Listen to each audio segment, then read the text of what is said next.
pledge allegiance to the flag of the United States of America and to the republic for which it stands, one nation, under God, indivisible, with liberty and justice for all.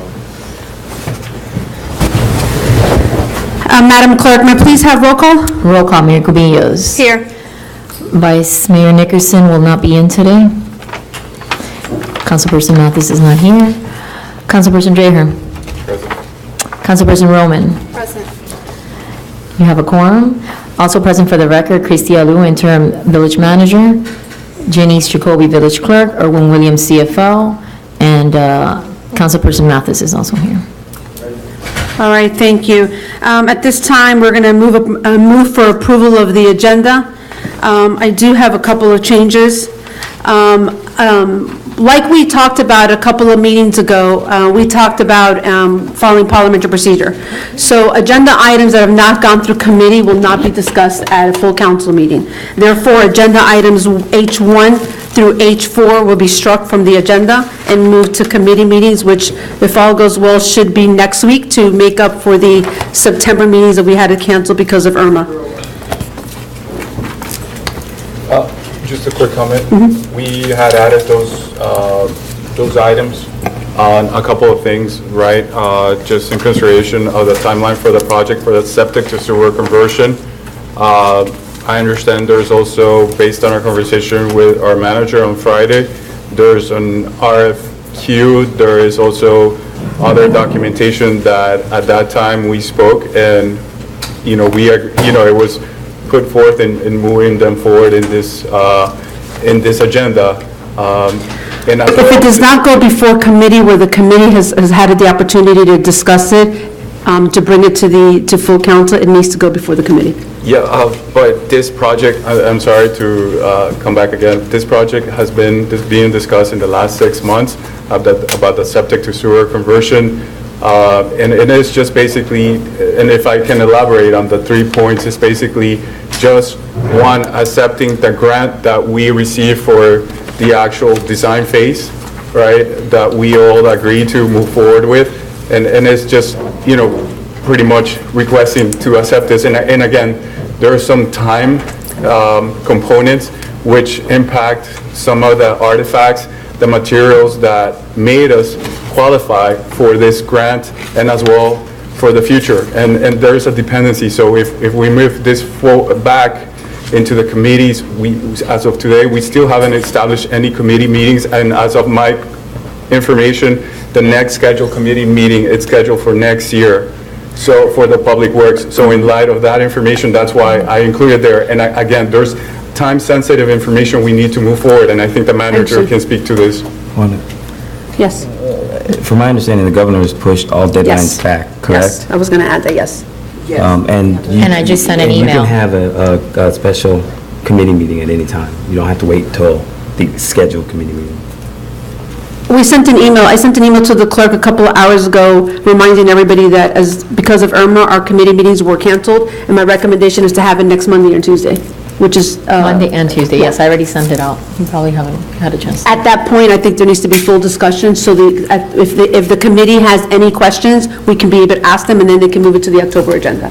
And if it's dire in terms of a deadline that's pressing, we can always have a special council meeting if need be. But all this needs to be better discussed at a committee meeting. If I may just add a little something. Yes, there are very sensitive dates involved here for the project that Councilman Dreher is speaking about. So I hope that we can, resolve this as quickly as possible. I'm prepared to do so.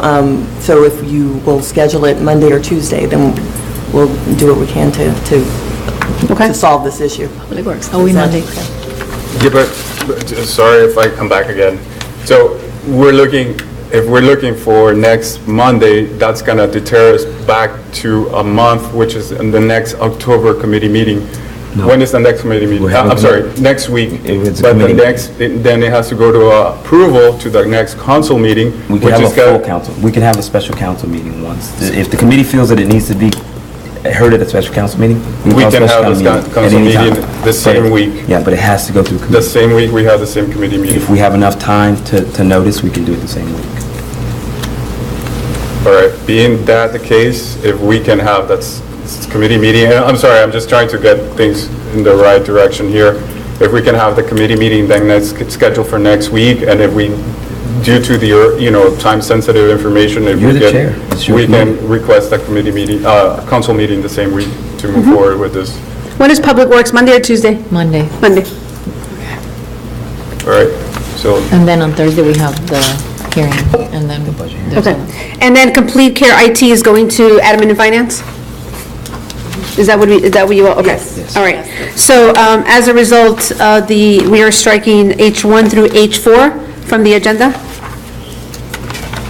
May I get a motion for approval of the agenda with the striking of H1 through H4? I'll move approval. It's been moved by Councilperson Mathis. May I have a second? Second. Second by Councilperson Roman. All in favor, signal by saying aye. Aye. Approval of the minutes for July 25th. Have you all had the opportunity to read the minutes for July 25th? And if so, is there a motion to approve the minutes? I'll move approval. Motion's been made by Councilperson Mathis. Is there a second? Second by Councilperson Roman. All in favor, signal by saying aye. Aye. Any nays? At this time, acknowledgement of visitors, special presentations. We don't have any here. We have our acting chief, Heffenagel, here. We have our residents, excuse me? Joe's running late.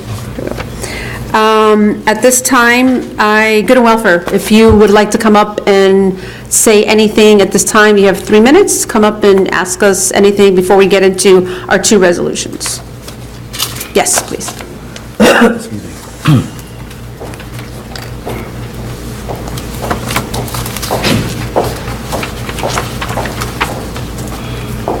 Deborah Tompkinson, 241 Northeast 88th Street. I've chosen to speak at this time of Good and Welfare because the council meetings are getting very long. Deborah, can you put the microphone? I'd like to know what the story is about Radar Church and FEMA. Would you like to answer that? I'd like the full story. About the Radar Church and FEMA. Okay, thank you. I can tell you that during the preparation and then the recovery from Hurricane Irma, El Portel was required to find a staging area large enough to handle the bulk pickup that we needed to do, or the debris pickup from the emergency. And Radar Church is the only site that's central enough, but also large enough to handle that kind of collection and then disposal. So we made an agreement, a lease agreement with the owners of that property, and they have donated it to us to use for this hurricane debris cleanup. And you need to continue. I need to continue Yeah. with How long is it going to last?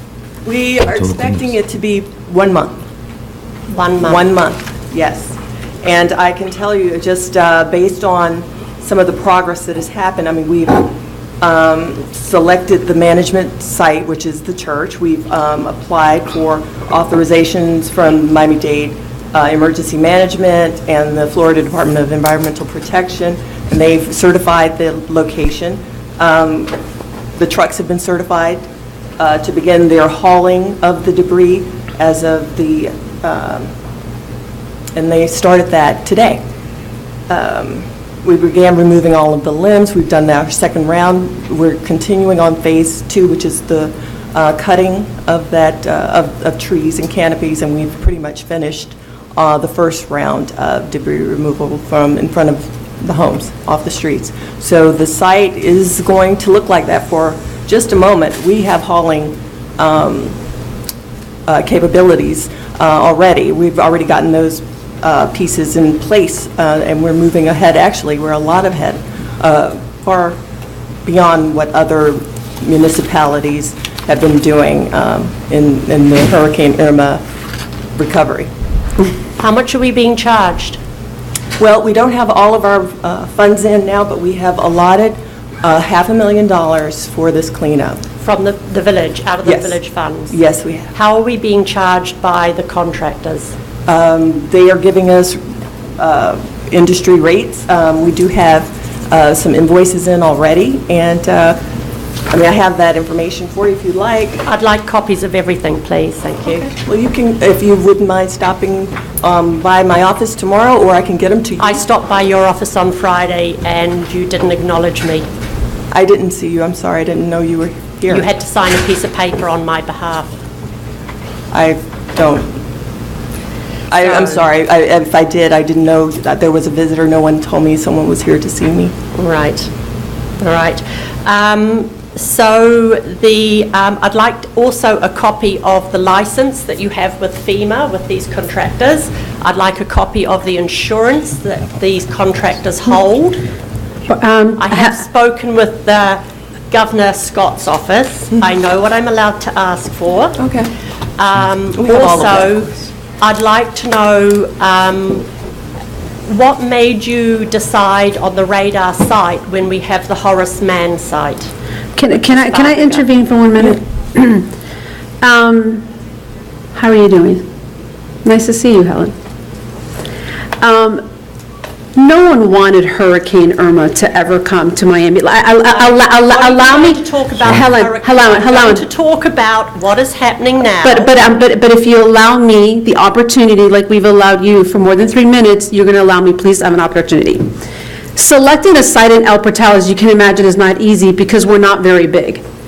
If we would have tried to use the Horace Mann Field, the amount of hoops and loops that we would have to go through Miami-Dade County Public Schools, all of the debris would still be in the swales like they currently are in most of the municipalities in Miami-Dade County. We are one of the only municipalities moving as fast as we are. And we've been applauded by many mayors, many places in Miami-Dade County because we're moving pretty swiftly. That's the only single place that we were able to select to be able to move quick. If not, again, all of the swales in El Portal would still have that pile that we see there on all of the swales. Like the manager just said, we just got the MOU, which is allowed to start hauling, and the hauling is going to start this week. So we're moving, again, pretty quick. So all the trucks that you see here are going to start hauling the material out. Anything that you want, you're within your absolute right. I encourage you to please send an email to the clerk and ask her for all of that, and we will get it to you without a problem. Every single step that we have followed has been in 100% compliance. I can tell you that. And as now, let me tell you, I agree with you because, you know, I've had to experience as a mayor for the first time. And in my head, I've said to the manager and to many residents, it would make most sense to pick up the swale from the debris from the swale and just take it to the site. But if we did that $500,000 that we're going to have to spend, we are not going to be reimbursed for it. The only way that this city can be reimbursed is if we follow procedure and protocol. And the procedure is that it must be taken from the swales, it must be staged, it's got to be separated by vegetation, by items that were damaged through a hurricane, then it's got to be compacted, then it's got to be measured, then it's got to have a monitor that checks it in and that checks it back out. And then when they go to the site, we pay for another monitor to be there. All of this paper trail, you are completely entitled to have the copies, and please email it to the clerk and she'll get it to you. I agree with you. I think the process should be simpler. If you're calling Governor Scott's office, tell him that FEMA should probably simplify the process because it would cost the city less money and it'd probably be a lot quicker. I definitely agree with you in that way. I would love to be able to pick up all of the debris and take them right to the waste management or the World Recycle site, but if we did that, we would pay $500,000 and we wouldn't see a dime back. I don't think you'll see a dime back anyway with the way FEMA's going at the moment. But I'd also like to point out that one of the reasons that they're most probably ahead of a schedule, do you realise that they were working on Sunday till 9:30 p.m.? Where in this village is a contractor allowed to work on a Sunday? We're not in a state of emergency. We're not even in a state of... We were... I'm going to answer that, and if you would like our contractors to only work 7 to 7, not a problem, we'll pass a resolution. But you know what's going to happen? That stuff is going to be there longer. We, and by we, the police officers back there, all of us, we're working 15 to 20 hours, and we have since September 6th. And we're doing it to try to expedite as much as we can to alleviate the burden off our residents, because that's our primary responsibility. Not only the burden, but the public safety that it would take if we would keep that there any longer.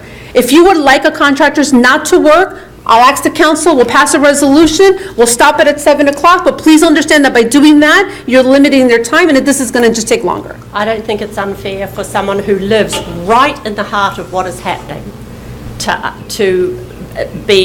ask for it I to finish understand. at 7. It has been atrocious. And in fact, I did address it to a police officer because on Sunday, I was nearly under the wheels of one of those big graders. I had spoken to one of the police officers on Friday when I came to the village hall, Officer Santos, and I said, there's going to be a safety issue regarding this. 88th Street is used as a flyby. They don't want to go through the lights on 87th Street, so they come up our street. We've had many fender benders. This is not going to be a fender bender. This is going to be a car going under a contractor's truck. And are we going to be sued as a village? There needs to be a point man out there. I asked the officer on the Sunday when I reported my incident, of which, by the way, your bell doesn't work. You need to fix that as well. But it was horrific to be so close to death. And this is the first weekend that I have had electricity and I have had air conditioning and I have been able to sleep, which I haven't been able to do. And I just feel that it is, to know that it is going to go on for a month is just, it's awful to think about it. And I just feel that, you know, I'm at my wit's end. And I can't even drive out of my driveway. And the whole place has been demolished. I mean, absolutely demolished. I do not see why. I was told that permission could have been given from Miami-Dade Schools, but permission was got from the owner. I just don't think it's a suitable site at all. You know, you have to come off 88th Street because there's power lines on 87th Street.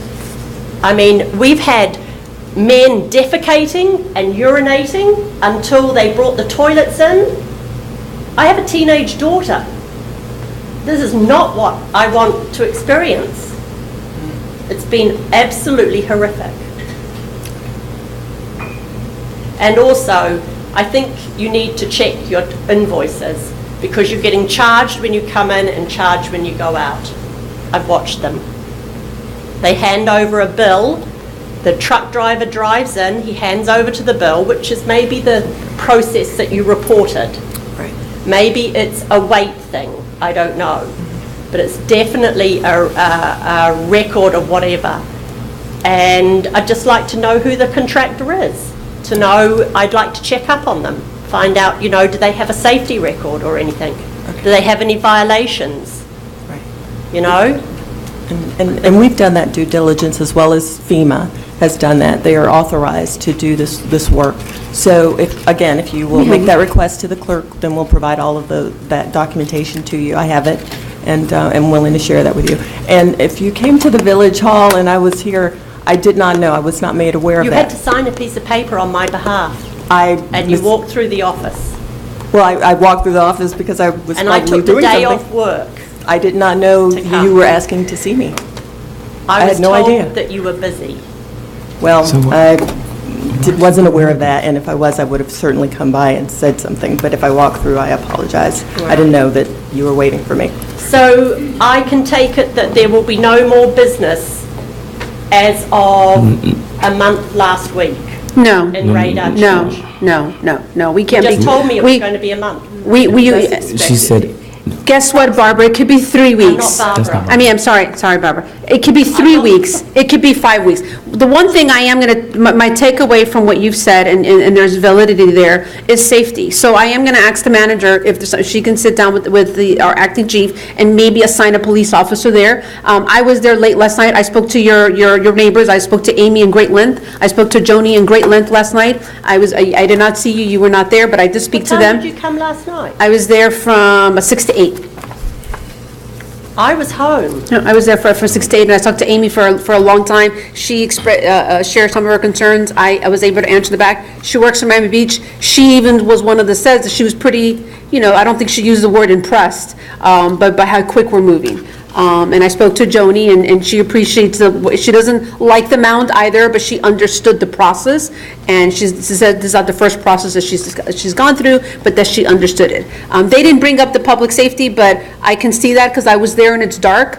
So I can definitely, it could be a conversation that the manager can make the decision with our acting chief to see if that's something that, we can do, because I agree. One of the things that we have agreed, or we've asked, is to ensure that when it's nightfall, that there's more patrolling of the police in that area, because it's very dark. And we don't want somebody backing up or anything like that. I completely agree with you on that. So maybe that's something that we can incorporate and so on and so forth. Well, So that's another thing I've talked about. The street light still isn't fixed. I sent a request in for that.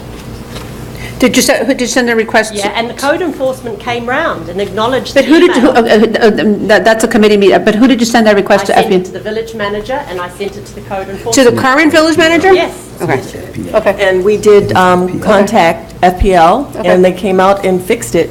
And Mr. Garcia checked, he was there when they fixed it. sorry, I called you. And then you sent me the email, said it still wasn't fixed, so we called them again. And then we didn't hear back, so I didn't know that it wasn't fixed, because I know they came twice for that. Right. So what compensation are we going to get for the trees that have been massacred on that site? Have you seen what they've done to those oak trees? I'm there every single day, but we can have a conversation at the Public Works Committee. Thank you. No, thank you for being here. Anybody else in good and welfare?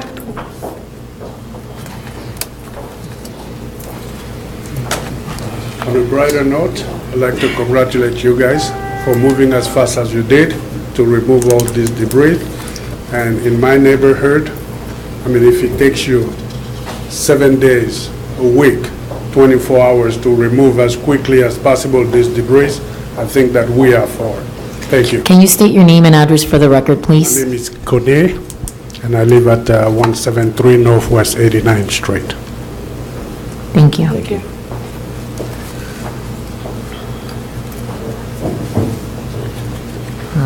Something else. My name's Elba Pabon. I live at 8733 North Miami Avenue. Thank you for everything you guys have been doing. I'm in the healthcare profession and I know what a storm takes to prepare for. I just had a question if on the back end, once all the cleanup is done, some of the trees were damaged but not necessarily down. They're probably not going to survive another event like this. Is there going to be a process in place to inspect some of those trees and possibly remove them or cut them down? You want to answer? I can answer that. Yes, we're in phase 2 of the recovery, and our tree contractor is going through the village, looking at trees. They're going to be clipping, cutting, but also maintaining the Tree City USA integrity that we'd like to keep. So we're going through the village doing that. Okay, and then there's a home on my street that's not, nobody's living there, it's sort of abandoned.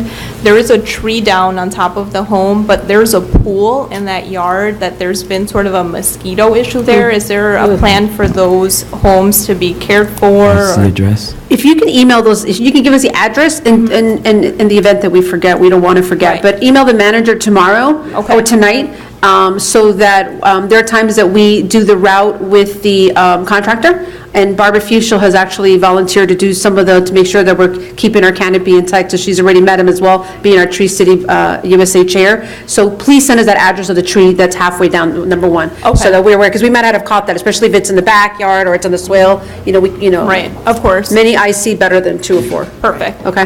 I don't have the address of, but, 26 Northeast Mediation. Okay. Thank you. thank you. No, you got it. Thank you for being here. All right, good afternoon. My name is Everard Laws. I live at 231 Northeast 88th Street. That's right in front of the church. You guys are doing a wonderful job. My only complaint is the dust from the dump. I wouldn't call it the dump. The trash site. Yeah, I saw you last night, and I saw the Yeah. same dust. Yeah, Yes. yeah. The dust is. I saw that. Yeah, and if it's going to be there for a month, that is really going to affect us. Councilperson Mathis just made a good point. Maybe let's tell Christian or Gabby, let's get it, maybe water it down. I know it rained today. But the good thing is hauling starts tomorrow. Okay, So hauling does start tomorrow. Tomorrow's Wednesday, tomorrow latest Thursday, but it does start. okay. Another question is, at the front of the yard, my grandmother, you know my grandmother, we both bought the grass on the swale and planted there, and we were taking care of it. Right now, it's a mess. Yeah. Will that be replaced? You know, I was going to bring up a Public Works meeting, or even Admin and Finance's money. There's a lot of swales that were ruined. Number one, trees were there too long. Imagine if they would have been there longer, or when the trucks came and they lifted up. I mean, that happens. I think it's a greater conversation to have with the committee to see if something we want to consider doing. Maybe we'll have it with, with our Tree City USA committee as well. Is it something we want to put money in? That is a conversation that I thought about that I was going to share at the Public Works Committee as sort of our phase 4. As the manager said, there's going to be so many different phases of this whole cleanup process. They still have to sweep the streets. They still have to get the trees that didn't really fall but halfway fell. You've got a lot of danglers that have to come down. And then when you do that, we got to sweep the streets all over again. And then the last phase is really more on us to take a look at the swales because the swales is public property. But it's also in front of your house. So that's definitely a conversation that I think we will welcome at the Public Works Committee to identify if it's something that we can do, or maybe there's grant money that, I asked Christian yesterday, if we can put sod down, and he looked at me, he was like, we wanted to sod on all of the swales. And so that is a conversation, and it's something that we are going to talk about in greater time when all this cleanup is over, which we're hoping will be sooner than later. That's our goal. The sooner the better, because less money. Thank you you. very much. Nice seeing you.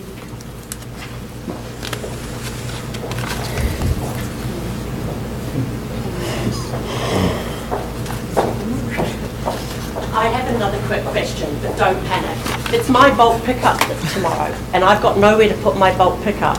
What am I going to do? Are you scheduling a new time, or are you going to do something special for me? My apologies if you didn't get that email. Yes. I know you checked in before, but the transcript won't show you how to say name and address. Deborah Tompkinson, 241 Northeast 88th Street. Thank you. Thank you, Attorney Geller. We took care of that. The manager requested for the bulk pickup to be pushed. Councilperson Roman posted that on Nextdoor, and an email went out from the clerk. So bulk pickup will still happen, but in an effort not to have so many trucks out there, because we have plenty as it is, that'll happen when we're done with all these sweeps. So we're not going to miss it. We're still going to have it. Right. It's just not going to be this week. All right. Okay? All right, thank you. No, you're welcome.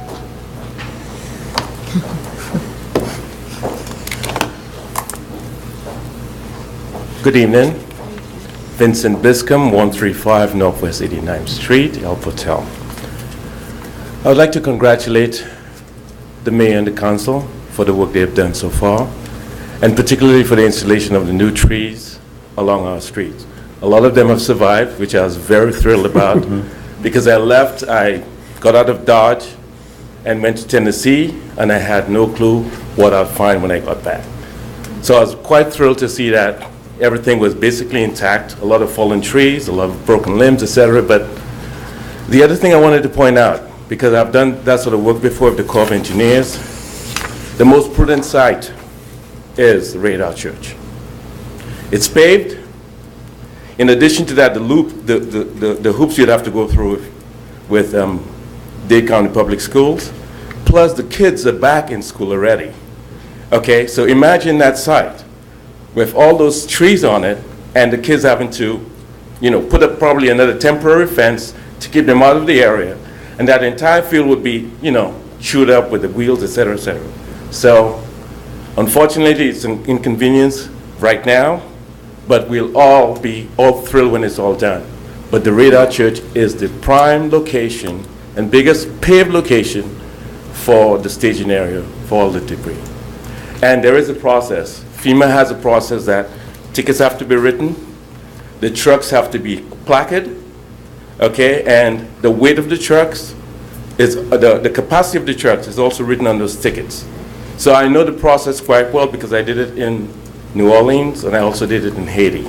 So if she wants, she's more than welcome, as everybody else would want to see, the process, but FEMA has it down, and they've had it down for quite a while, so it's just a process. It's about 5 tickets in one. It's all written out, vegetation, white goods, et cetera. It goes on like that, and then it's given out to the trucker, and copies are given out as they're distributed to the different individuals at pickup areas.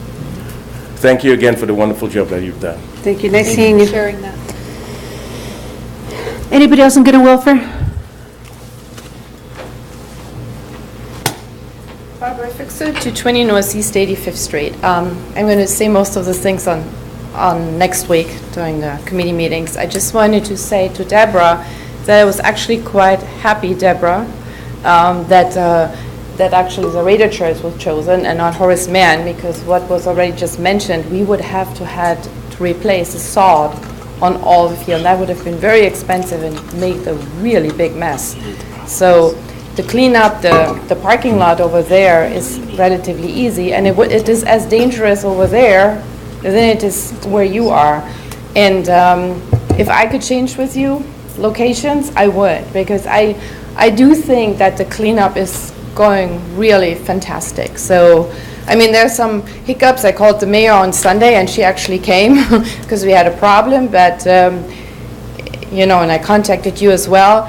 But in general, I think it is really done fantastically. And the other thing is about the swales. It's good that you brought that up, because I already thought about that as well, and even maybe creating a new ordinance. Maybe I would like to bring that to the Public Works committee meeting.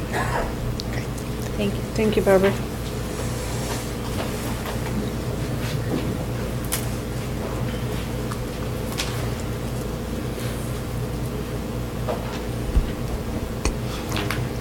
Marion Brooks, 400 Northeast 90th Street.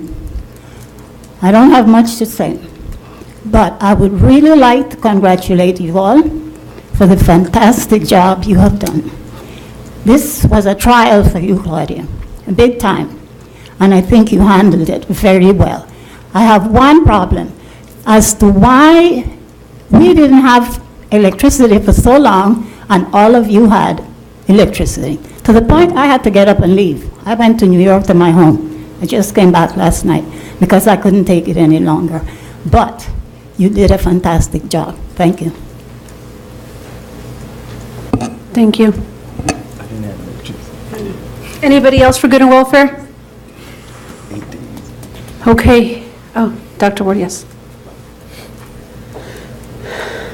Dr. Lightfoot Ward, 415 Northwest 88th Terrace. I've heard so much about who had and who didn't have lights. That's just silly. What P&L found out, though, is their equipment is not as good as they think it is. And it's a shame. The rumor that was always said that half our village was connected on another line was not a rumor. We're on different grids, doing different things. And they were just as embarrassed, but they didn't mind telling us it's our equipment. Half of the village, especially over by the river, for those you didn't know, was hooked up on 54th Street at a large, what do you call that plant over there? Substation. That substation that we have right here over on Fifth Avenue. That's no longer a rumor. That was real. Well, the way it started out, and for the record, El Patel has not always been inviting to anybody that wasn't typical white American person. And that 54th Street was, anytime they called a curfew in Liberty City, Brownsville, Attapata, and now Little Haiti, the lights went off. Guess what? Across the river, so did where we were allowed, we minorities were allowed to live first. That's what Betty Wright bought her mother's house, right by the river. It's no longer a rumor. It was proven, and they said it. How in the world did you have lights across the river and connected into the 54th Street plant? So that's what they've been fixing. The rumors have been terrible. Mayor, I was hurt. I know you had lights off for a period of time, but I had lights all the time. What? Yes. For 1 whole hour, my lights was off the first, that's all. Me and 4 other people, one of 4 people who had lights most of the time. And I couldn't tell you why, except that there's a former mayor that used to live on my street a long time ago. I'm just for the record, the rumor, Mr. Mathis, councilman, vice mayor, which one of y'all vice? You? Omar is. Omar, that's right, Omar's vice. It's not a rumor, it was real. And those old boys done retired and everything. So stop the foolishness, people. We all felt bad. My husband and I walked, did we not? Walked every single street on Glendale Manor and called and told them. And the next day we had 5 trucks that didn't leave until 9:30. They weren't even satisfied to leave until everybody had lights. And that meant cutting off everything and cutting back on everything. I apologize, Ms. Brooks, but they were fixing bad problems that we had right here in El Patel that we thought was just a rumor. It was not a rumor. It came true. That's the only best thing besides what you all are doing that came out of Irma. She told the truth. Thank y'all. Thank you, Dr. Ward. Anybody else? Yes, Councilor Mathis, yeah. Do I need to step down? Yeah.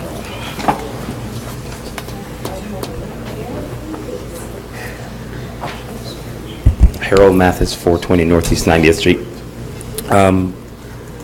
I've had the privilege of working with the mayor and our interim manager and the chief and the police officers during this whole Irma situation. I've never seen a group of people jump into robot mode, I don't know what you want to call it, but tirelessly. These 2 women sitting right up there and that woman right there ran this whole thing clockwork. I didn't see any hiccups. There probably were hiccups, but I didn't see any. Claudia in her, what were those, rain boots or whatever there was? There was an FPL truck somewhere over here. She comes back with 2. The chief comes back with 3. She's on the phone with everybody else, and I just want to say thank you from the bottom of my heart. I was one of those persons that did not have power for 8.5 days. So if they're saying that elected officials have privileges, I've been on the dais longer than anybody, so I should have had power. But I just want to thank you. I want to thank you all. The police officers were phenomenal. Commissioner Edmondson, I don't think I've ever hauled so much ice in my life. But I do want to thank you all. Thank you, thank you, thank you. Thank you.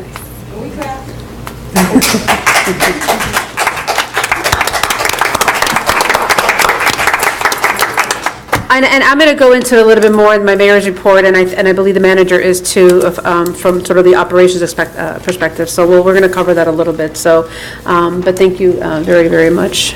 Anybody else for good and welfare? All right, hearing none, we're going to go to our first resolution. Attorney Geller, may you please read Resolution 2017-22, final adoption of ad valorem tax rate, 2017-2018 into the record. A resolution of the Mayor and Village Council of the Village of El Portal, Florida, Miami-Dade County, Florida, adopting the final levying of ad valorem taxes of 8.3 mils. I'm sorry, Mayor. Adopting the tentative levying of ad valorem taxes of 8.3 mils, which is more than the rollback rate of 7.2408 mils by 14.63%.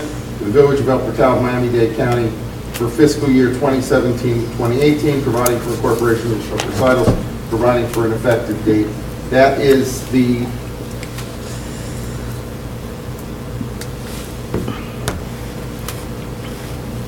I'm sorry, Mayor, I need to look at the package here for just a second. That's the tentative one is the second one. We need the non-ad valorem.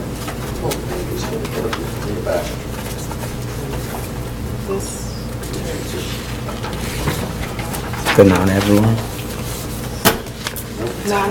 It's this one. I'm sorry, scratch that, the final is the giveaway.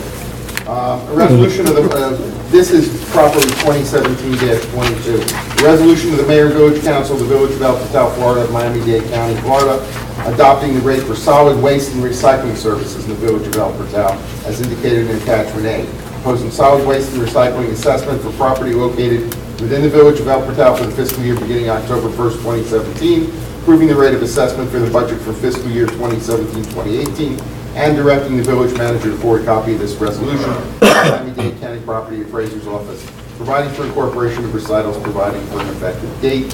And Mayor, this is for the non-ad valorem taxation of solid waste. Solid waste. At this time, is there a motion to approve Resolution 2017-22? Move approval. It's been moved by Councilperson Mathis. It's been seconded by? Second by Councilperson Dre. At this time, I will close the council meeting, and we always open up, after every resolution, we open it up back to the public for the opportunity to ask us any questions of what the resolution that we're about to pass.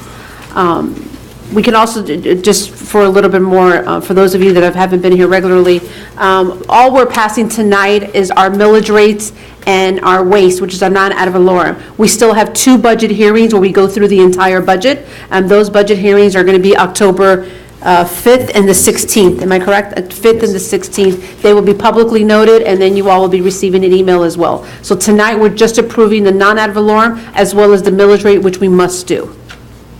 So hearing that, the first one that the attorney just read is the non-ad valorem, which is the waste that you all pay on your tax bill. Did I miss anything on that, Attorney Geller? Okay. Any questions on this current resolution? Okay, hearing none, I'm going to close public comments, open it up to the council. Any questions from the attorney? Hearing none, Madam Clerk, may I roll call? Roll call. Councilperson Dreyer. Yes. Councilperson Roman. Yes. Councilperson Mathis. Yes. Mayor Cubillos. Yes. Motion passes 4-0. Yes, next one. Next is Resolution 20-1723, the proposed millage rate.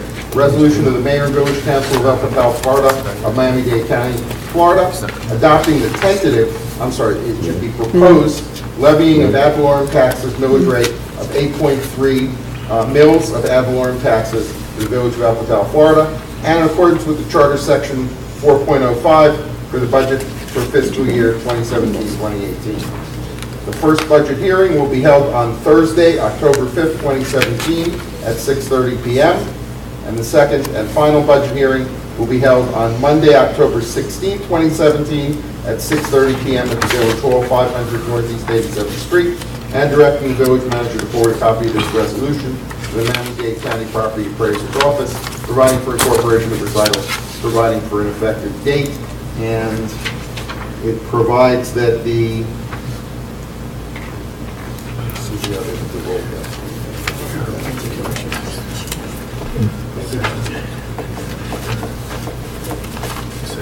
I have it.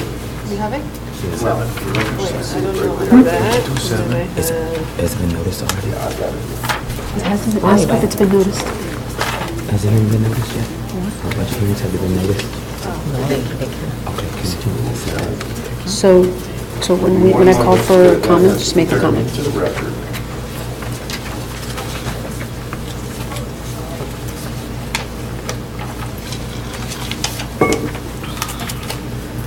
What do you mean? Okay, and for the record, we read the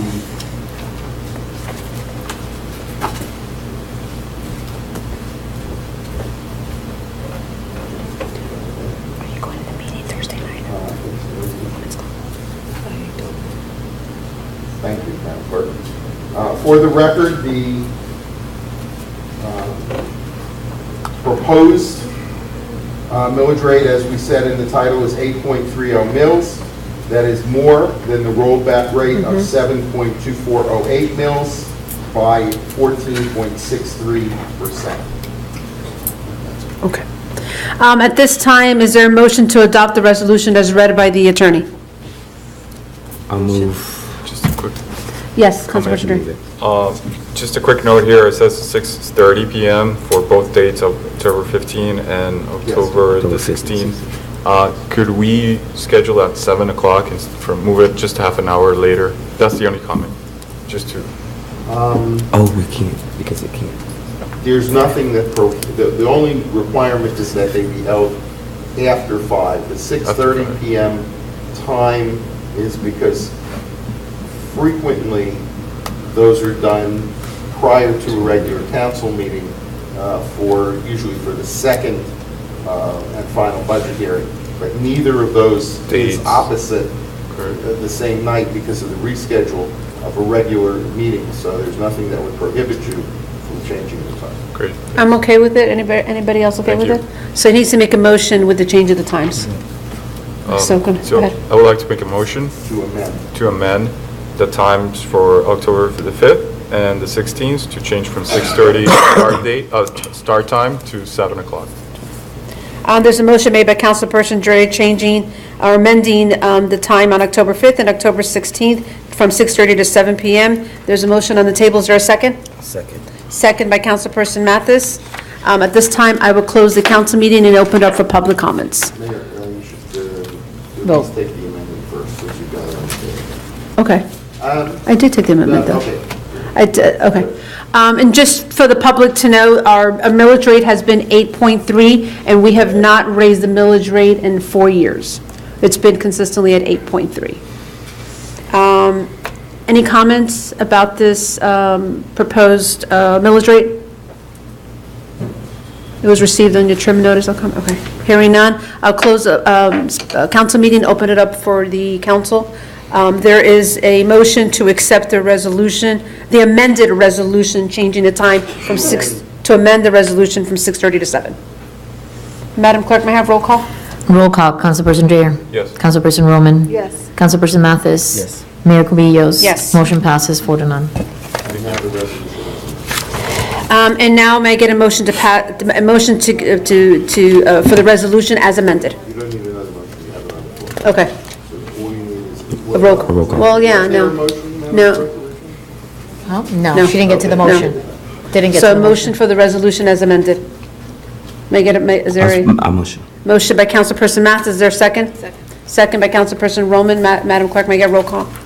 Roll call, Councilperson Dreyer. Yes. Councilperson Roman. Yes. Councilperson Mathis. Yes. Mayor Cubillos.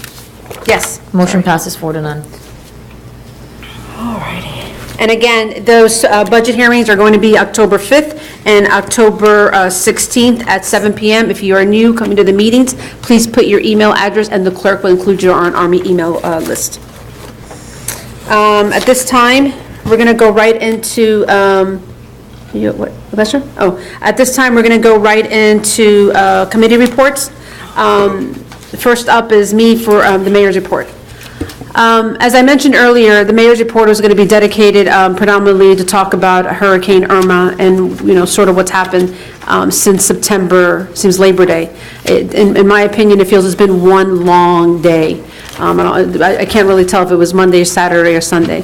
But first and foremost, I want to thank every single person that really came together. And I don't know what we would have done if the administration would be different. I want to thank the interim manager. She was new. She had just literally came into office, and she was just ready to go. When we got the call on September 5th, which is a Tuesday, that we had a meeting with all the county mayors, we pulled out the binder that we thought was going to tell us everything we had to do. And then we looked at it and realized, well, that's not really how it's going to roll out. So there was a bit of disservice there from the former administration for us. But you know what? When you open up the binder, it says the mayor, manager, and chief really have to run with the whole thing. So I look at the acting chief, I look at the interim manager, completely new in their roles, and hands down, the three of us, in my opinion, worked incredibly well together. There was no question on who was going to do what. There was no questioning, well, I don't want to do that, why are you telling me that? It was just a matter of, we are assigned this task and we got to do it. And that is how we worked from day one, which was that Tuesday, September 5th. We were on a conference call with the Miami-Dade County mayors, with the interim manager and the acting chief. and actually Captain Carroll was there at the time as well. And we opened up the binder and we looked at it and we're like, well, this is not going to really tell us really much. But we really went on knowledge, on the experience that I had here in the council, and really some of the reports that we have out there within the community as far as reaching out. We sat there and we planned. We planned, what are we going to do? We planned the worst case scenario. The acting chief immediately went into her department and says, we're going to immediately go into Alpha Bravo. We decided Alpha Bravo would continue until all the lights would come back in the community, however long that took, whether it was 5, 4, 6, or 8 or 9 days. So there were so many layers of steps that we went through that I mean, we can literally talk here for hours, but one of the things that I want, there's so many lessons learned from this. And I do believe that once the binder is finalized, now what we've done is everything that we have done from the police department, I did an executive order, executive resolution authorizing the manager to make any decision during a time of crisis. We did that. There was a curfew put in place. Contractors were hired. All of that is now going to be in this binder.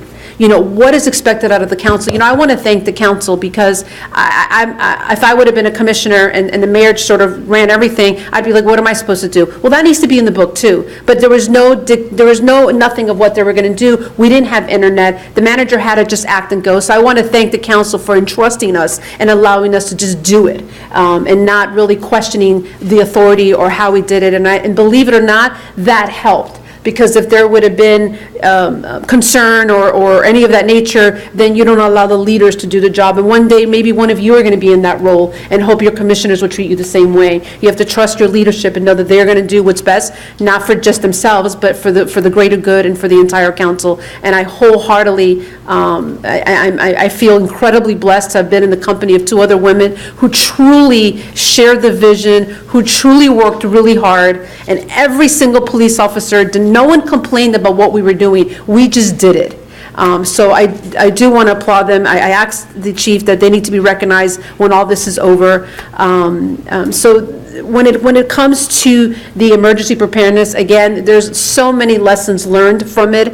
But overall, I'm happy. I'm happy with the outcome. I'm happy with what we achieved. Again, there are things that we can do better. We will do better. But I guarantee you, the only thing I can guarantee you, and I don't like making guarantees, is that next year, if we are faced with anything, that binder is going to be so equipped. We have everything down to the dollar spent, to who we contracted, to any resolution. Anything is going to be in there. And a matter of fact, it's going to now be in the tracking report for the public safety. So, hey, guess what? Come March, we're talking about this. We're not talking about this once we get Governor Scott put in the state of emergency and then we all have to sort of like, you know, huddle together, figure out what we're going to do. You know, last year, Matthew almost came. And I came into this office and I asked the manager then, and I asked the chief then, are we ready? And the answer was yes. Well, we weren't. So we were not. We were far from ready. So I'm glad Matthew did not come because that would not have been good for us. But we had a real opportunity from that Tuesday after Labor Day to really work hard. And I apologize to the council if at any point there was no communication. But we just had to move because it was the only way we were able to get anything done. Because at some point then we had to sort of huddle down. Again, I do believe that once that binder is done, I've posted on Nextdoor, I do believe there needs to be a town hall for lessons learned, not only as electeds, but as a community. Like, what do you expect out of us, and what's realistic? You know, there's so much that we learned in the process that we need to re-educate the residents, we need to re-educate ourselves, and how we can better work together, because as unfortunate as it was that, you know, some residents didn't have power for 8 days, and as bad as the debris looks and as much as trees as we lost, which makes me very sad when I drive the village because you can feel the impact of Irma here. But the one thing that I feel, even though there were some residents who were very upset at the process, and, you know, we got yelled at and we got called a lot of different things, But you know what? I met so many residents I had not seen. They were brand new. There were so many amazing people out there that all they wanted to do was help. So it brings out the best in a lot of people, and unfortunately, to some people, it really didn't. And I apologize if at any point I was short, I was rude, or I was inconsiderate, but I tried really hard to be as empathetic, as understanding as possible during this whole process, because we understood that there's one thing that we met and we said, as with all the police officers and the three of us, we said, listen, if there is no power by Sunday or Monday being this past Monday, the 11th, I don't even know what day it was, it's been one long day, we're like, we are going to have to be that much more patient, that much more empathetic, because people are really upset. People have been locked at home, people have their kids at home, the kids can't go to school, you've had spouses have had to be together in the heat for 8, 9, 6, 4, 5 days, tensions are running really high, and everyone is tired, and everyone's upset, and everyone is frustrated, so we have to be that much more tolerant. So we even had that conversation, and then, sure enough, what happened on Sunday night, we got hit with a couple of residents that were very angry because our power wasn't on and it was our fault and we needed to do more. So we did learn and how we can better communicate and how to be better prepared for the following time. But given the cards that we were dealt with from the former administration, I'm happy with the way things turned out. I'm happy that the council entrusted in us and respected what we had to do. I want to thank Joe Geller, who actually came in on Sunday to meet with us because we had legal questions, because there was level of frustrations. So he actually came in on Sunday and he met with the manager and myself. So again, there's so many thank yous, but once we are done, there's so many questions.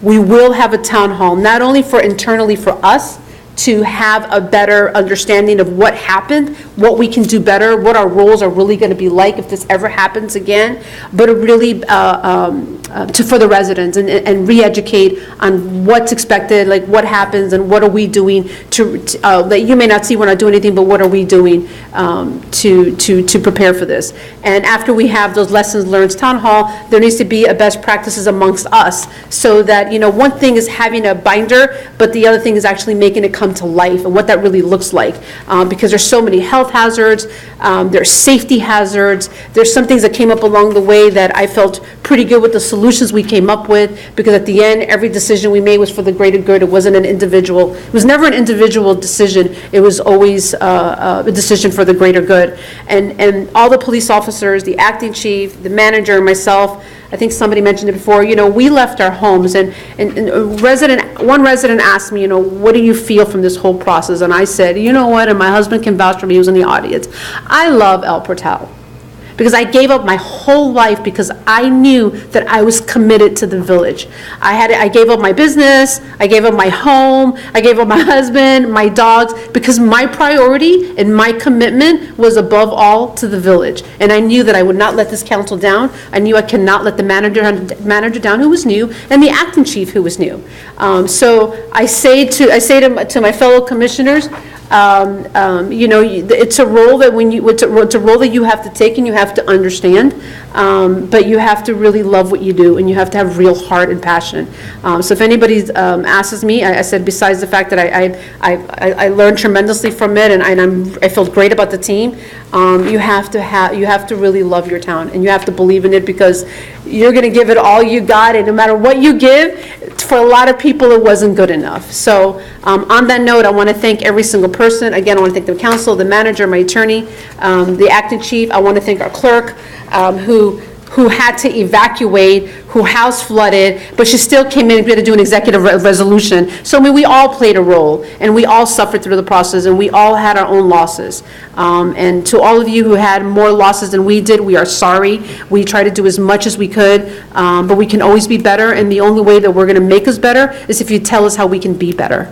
And that's where the town hall is going to really come of value. So on that note, again, thank you, good night, and that concludes my report. To the manager. Thank you, everyone. Okay, thank you, Mayor Kubilis.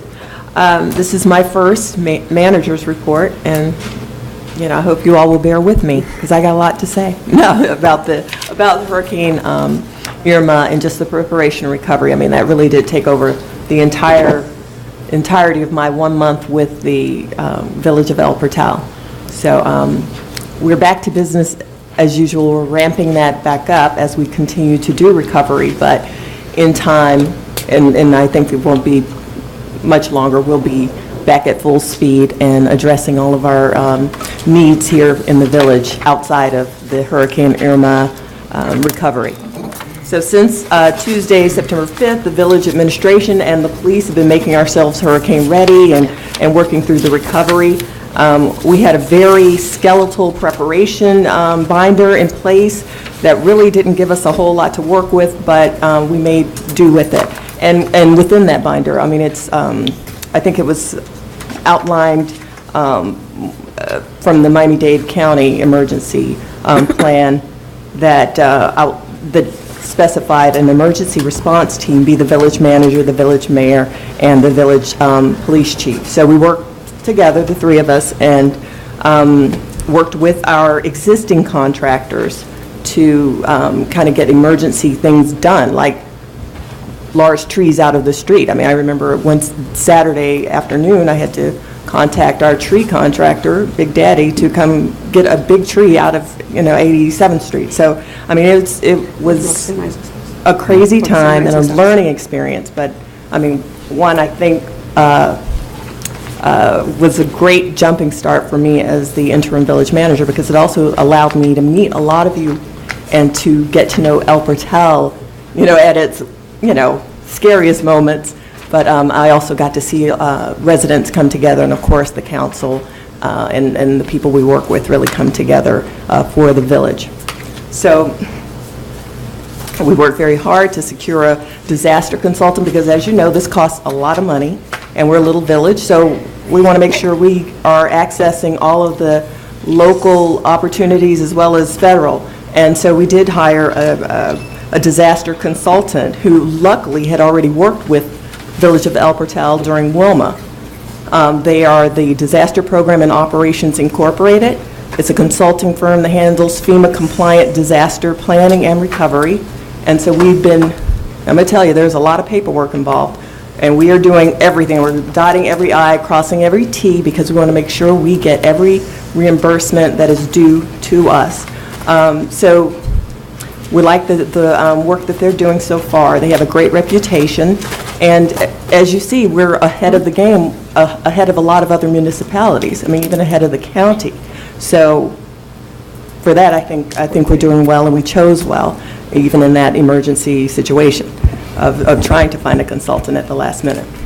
So just as a final on the hurricane, I don't want to keep talking about it, because I know, the mayor has spoken about it, and we've all lived it. But I think it is important that we do a best practices meeting, kind of consult with residents too, to figure out what it is we need from your side, but also how we can better address the preparedness binder, and then be ready for anything that comes our way. And I'm going to tell you, the mayor and the acting chief and I, and as well as the council, because they really came through for us as well. Many of them didn't have power, we didn't have phones, we didn't have internet, we didn't have cell phones, we didn't have the hotspot things that people even use. We didn't have anything. So we still managed to all come here to Village Hall that didn't even have power, but we managed to, convene here, talk about things, kind of stay in touch, and always come back periodically throughout the day. That's how we communicated, and that's how we were able to serve the village, get the ice out, we had a hot lunch here one afternoon, and Councilman Dreyer, Councilman Mathis, the mayor, I mean, we really came through for our community, and I'm very happy to say that there were a lot of people here who enjoyed a little air conditioning and a hot meal and got to charge their cell phones. I mean, we were doing whatever we could to help out with the village. So like I said, we lost power here in the hall. No phones, no way of communicating, but even the staff came through. And they only missed 3 days of work. Everybody was still here, fully functioning, trying to assist wherever possible to assist the villagers. So we made that commitment, and I think we did a very good job of coming through. Another area in which I want to really give some recognition is to our police department. They went into Alpha Bravo status And that just ended last week, because once the power was completely restored, that's when they said we won't have to work these 12-hour shifts, you know, and we only have 6 full-time police officers and a handful of part-timers that did a lot of work and put in a lot of hours and really were committed to the community. I mean, they were hauling ice and delivering it to door where possible, and just being there to help us secure the village and to stabilize our community.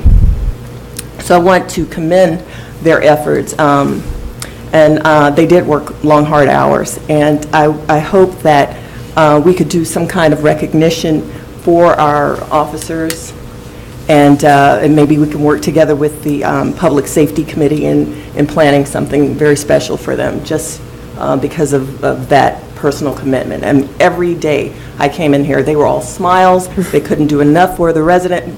We all went into that mode, but it was very encouraging to see officers who'd worked 12 hours were still smiling and getting the job done.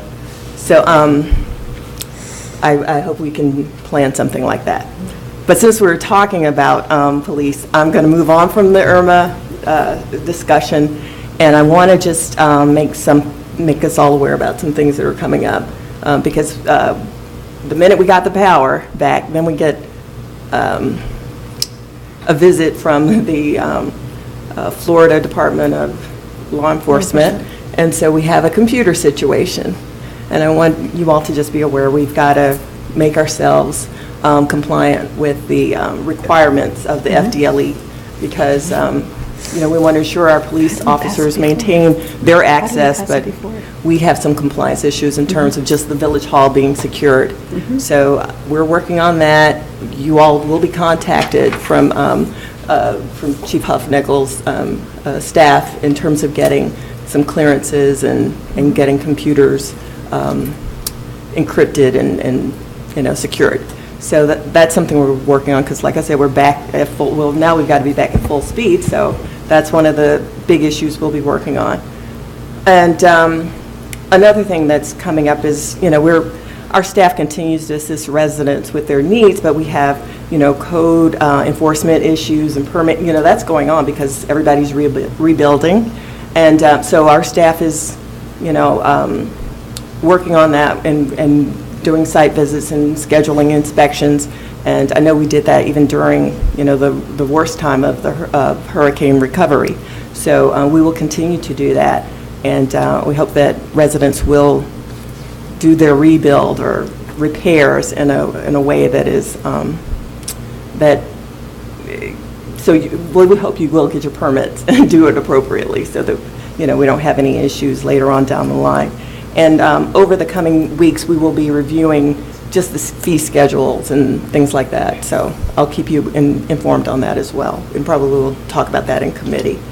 And just on the final note, I mean, as we're kind of finalizing this fiscal year and completing our filings, and, you know, I will be auditing and assessing the village staff and working our working space and just trying to make it conducive to good work, and so that we don't have to worry about these things and we can better serve the community. So I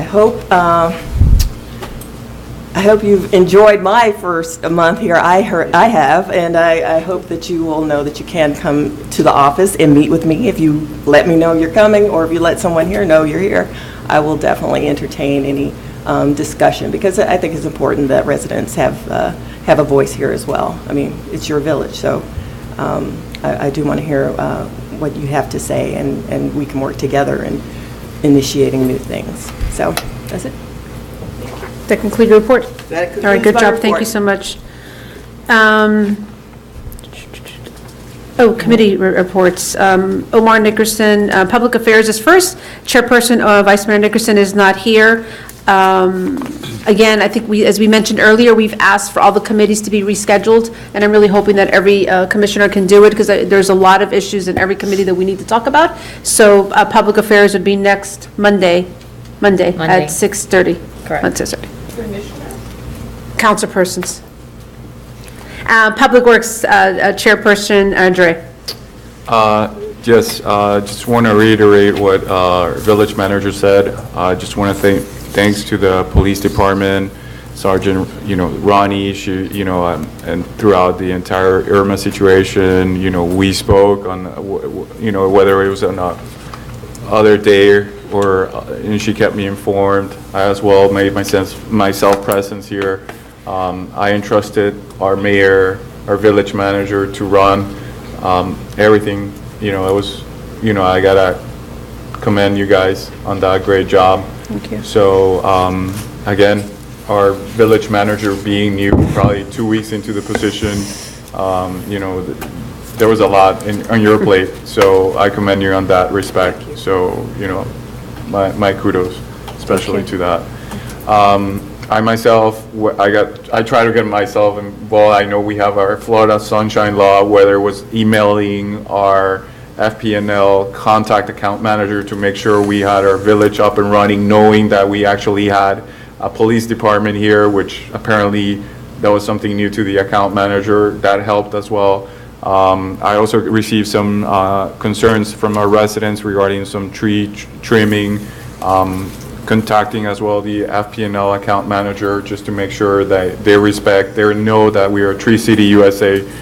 So there's just some examples. Again, it was great. Without internet, without social media, you got that chance to actually walk to and know your neighbors in a better way than that usual hi and bye quick and everybody under routine. So, so the storm does bring some benefits to it from our social well-being, just to get to acquaint ourselves with our residents. So that was great. As far as non-IRMA related issues on the public works, we have some, very interesting projects coming along, some time-sensitive deliverables that we need to attend. I know village manager, we've discussed that. So I'm glad we're having our committee meeting for next week and to move this forward as soon as possible. So we'll also be having our Tree City USA chairwoman, right, on our committee just to discuss as well, what other items we might need to have with the public works. So that's pretty much all my update for today. And anybody's also welcome to just chat, talk after the meetings, and I always make myself available. So thank you. Thank you. That concludes the report. Next, we have public safety. I think we've talked a lot about our police department, and we think we spend a lot of time here until you spend a lot of time here. So I remember, I think I was getting on the last nurse. I'm like, wait, you guys don't have pen? You don't have pencil? These computers are old. So I spent a lot of time at the police department. So one of the things that in public safety we're going to definitely bring up is sort of the oldness of that equipment over there. I think that we need to address because along with the compliance, that now that we're discussing compliance, I don't think embarrassed is a good word, but definitely we have to a little more pride in their area there, because I spent so much time there. I couldn't even find a trash can. So anyway, I say that to say that I'm going to address that in public safety, and you guys absolutely deserve to ensure that you have all of your necessary resources so that you can better keep us safe. And public safety will be next week. Code enforcement, Chairperson Roman. So I concur. I think that our emergency team did an excellent job, so thank you. You guys really did a great job. It was a little bit awkward not being able to be as hands-on at the beginning, but we all had the opportunity in our own ways to get involved and engaged and help out with the village. So, and I know I did a lot of that last week. And we did have a code enforcement workshop and recycling workshop that was scheduled for last Tuesday, which we had to change due to Irma. And so we will be rescheduling that. I will be sending out communication as soon as I can get a new date that I find that it's appropriate. We do have a lot of budget meetings and different things that are happening right now. And so, but that's not going to be forgotten. We prepared for it, and I'm really excited to, just come together. I want to recognize Carlos Garcia, our code enforcement. He's been now with us for about 4 months. He's doing an excellent job. during Irma, he really, rolled up his sleeves and helped out in every area that he could. He's gone above and beyond. So, I really do think that if you get a chance to see him, thank him, because he's really done a wonderful job, and it's just has the best attitude. And he's working we've worked really closely to put this workshop together. So if you can, please come out to the workshop. We'll let you know which date it will be. And I think that's pretty much all for now. I'm looking forward to the committee meeting and working together with the other committees, because I feel during this time it's almost like, it's very important that it kind of all comes together. So that's all for me. Yes. I'm sorry, I didn't do this before. I want to recognize Councilmember Roman, because she handled the most difficult FPL questions and concerns, issues that we had. It's one thing the mayor and I and Acting Chief Hofnagel, we did many home visits for FPNL and with their representative and trying to get power back on. But Councilmember Roman really came through for us with those very difficult issues that just needed the constant follow-ups and the follow-through. So I want to, recognize you for that and thank you for that. I know, I remembered that in the end. I'm so sorry. When it came to the end, we had like 25 or 30 homes that didn't have power. And I remember I called the manager, and so I do want to thank you, because it was, I completely, but there's so many people to thank, and everybody helped out, but I had to go to a board meeting, so I was gone for about a day and a half, and the manager said, and I said, well, I think Councilperson Roman works from home. It'd probably be the easiest, because I know Councilperson Mathis goes to work, and Councilperson Dre goes to work, everybody, but I believe Councilperson Roman works from home, and she'd be the easy person, so I know she went there, took pictures, and so in the end, it was like those last homes that, imagine everybody has homes, there was like 20, everybody had power, but there was like 25 that didn't have power, so she had to go and knock on the door, get the addresses, do a spreadsheet, send it to FPNL, so those were like the last 48 hours, so thank you. Thank you very much. Thanks. Planning and zoning. Joe Geller and I spoke briefly about marijuana, but we're going to talk about them more in planning and zoning as it relates to, the ordinance and what we're going to do move forward, as that needs to be in compliance with now. That's going. So that's going to be talked about in planning and zoning. And again, planning and zoning will be next Monday and Tuesday. I know you're smiling. I didn't mean it like that, but admin and finance, Councilperson Mathis. Administration and finance. We're going through the budget, and we're going to tackle some procedures that we have put off on, i.e. the village clerk's evaluation, the village manager's evaluation. No, village attorney. Village attorney, I'm sorry. The IT contract. We're also going to be looking at a lot of the RFPs and so forth that we're putting out there, so we're going to get that up and moving. I did want to ask a question with regards to how we're going to handle the 80th, since we've been set back a little bit. That's so, the 80th, yeah, that's why I think so- committees are so important. I mean, there's so much we got to talk about, and that's got to be talked about. 80th anniversary. Oh, 80th. So definitely, we'll be talking about a public affair, so let's, make sure, please get back with the clerk that we are available, so that she can immediately notice the committee meeting, so that we can meet next Monday and Tuesday, okay? Yes, I agree. And there's some checks that are going to be coming in for the 80th, just Good. for the 80th. Are we going to earmark that? When you look at the budget, Irwin has earmarked event proceeds. There's a line item, so like for this past year, we raised 17,000, so there's an earmark line. 20,000, sorry, 20,000. So it's going to go right in there, and it's on the revenue sheet. It says event proceeds. Anything That else? concludes my report. Okay, excellent. Village attorney? We haven't had anything dramatically legal to do except for some contract review and some things related to the emergency, so. Yeah, thank you for getting that to us. We'll get back on schedule with some of the regular things that the manager will not be able to turn their attention to, but we were just providing support to get through the crisis. Congratulations to all those who managed to do that. Welcome to the Hill. I know, right? Irma. We have no unfinished business, no new business. At this time, anybody at Good and Welfare would like to come up and discuss anything that we just talked about. All the committee reports and the manager, the mayor's report, and the attorney's report. Okay, hearing none, is there a motion for adjournment? So moved. There's a motion made by Councilperson Mathis. Is there a second? Second by Councilperson Dre. All in favor, signal by saying aye. Aye. Any nays? All right, our September 26th regular council meeting adjourns at 8:21 PM. Thank you.